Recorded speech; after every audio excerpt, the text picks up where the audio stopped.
Let's go back. Peter, come and join us. Anyway, I'll talk then in brief. So we then therefore approached the gate of the PCIO offices because first, it is a public space, it's not a police station. Secondly, we sought to know why they were holding the Honorable TJ Kajwang. And I presented myself as an advocate together with Advocate Waswa, together with Millie Odhiambo. Honorable Peter Kaluma was already inside as an advocate. What followed is that the police told us they do not recognize that idea of an advocate going in because that is not a police station. They said there will be nothing like members of parliament accessing that space. And as we sought to understand and explain to them that if it is not a police station, then you ought to be allowed in. If it is a police station, we are still entitled to attend, first as colleagues, at least only the members of parliament, and also as advocates. What followed was that there were several tear gas canisters thrown at us, and in the melee, which some of you may have captured, some of our members were injured, some suffered suffocation of that tear gas. And once there was dispersal, some of us still went back now to ask why we were being tear gassed, yet we were peaceful, we were only asking to be allowed. There was more tear gas that followed, and since then there's only been much. It's only speculative as to where they're taking him. We understand that they are planning to present at least 2 charges, one of attending an unlawful assembly and one of administering an unlawful oath. First of all, you know that there were hundreds of thousands of people who don't have personal security, nor do we have personal security, and it is only speculative what all this is about. I think I've said enough to allow Peter Kaluma to speak and some of my colleagues. Okay, yeah. Then maybe if any member wishes to. No. Okay. Thank you.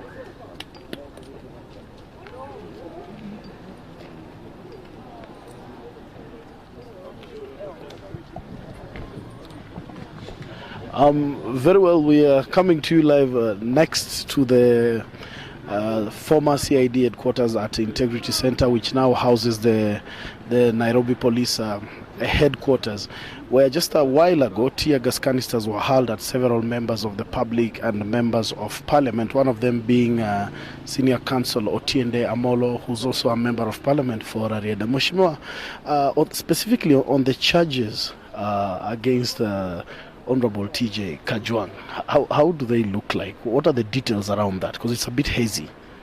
Well, as I understand it, and we will clarify this further, they are seeking to prefer 2 judges. One is attending an unlawful assembly, and the other one is administering an unlawful oath. Of course, if they present those charges, we will deal with them, because those charges are largely unsustainable. First of all, the Constitution guarantees the freedom of assembly anywhere. And secondly, if as a person you attend an assembly, then it can't be for you to be charged. It would be for the police to deal with the person who actually organized it. And more importantly, if the issue was would have given a caution, they would have ensured that there's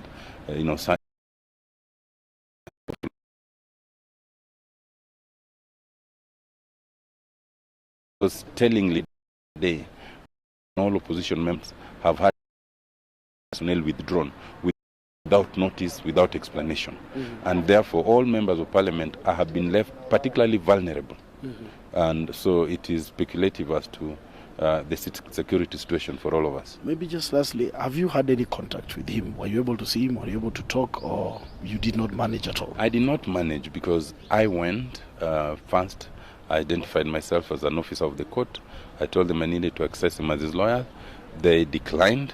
I sought to ask them why they were declining. The next thing was a tear gas canister, and so everyone, had to run away. But I stayed on because I told them I have not come as a member of parliament, as I've come as an advocate. And I insist on going. There was more tear gas canisters, and then so we retreated a little, and then for the third time we retreated again, and that was still the same situation. It was not just tear gas canisters. A lot of those officers, and they were in their hundreds, were they'd had their guns cocked and ready to shoot, and and they were talking vile, really. So it is speculative. All I can say is that it is clear that Kenya is not operating within the confines of the constitution and the law. Yes. Very well. Thank you very much, Mheshimiwa Otiende. Amollo speaking to us. Here we are camped, perhaps 50, which is in Milimani area.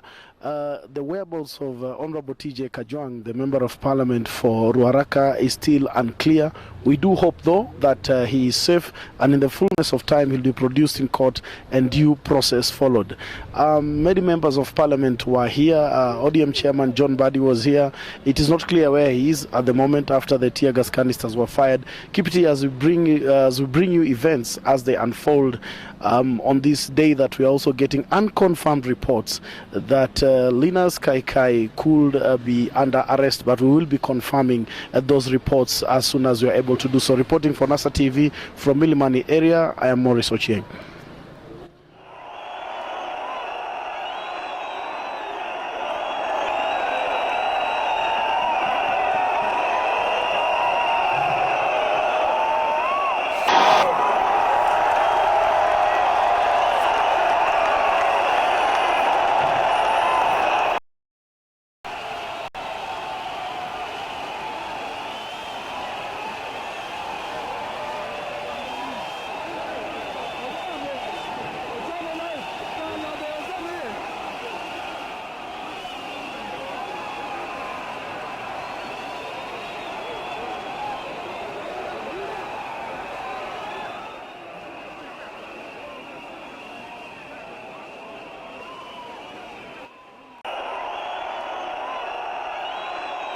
Most credible. We thank all our viewers for their commitment. NASA TV is a people-driven channel, meaning our content direction and style comes directly from our viewers. We would like to appeal for your help to NASA TV to boost and improve our standards. You can contribute directly to NASA TV by donating to Airtel Paybill number 555155. Support NASA TV. NASA TV, mambo yabadilika.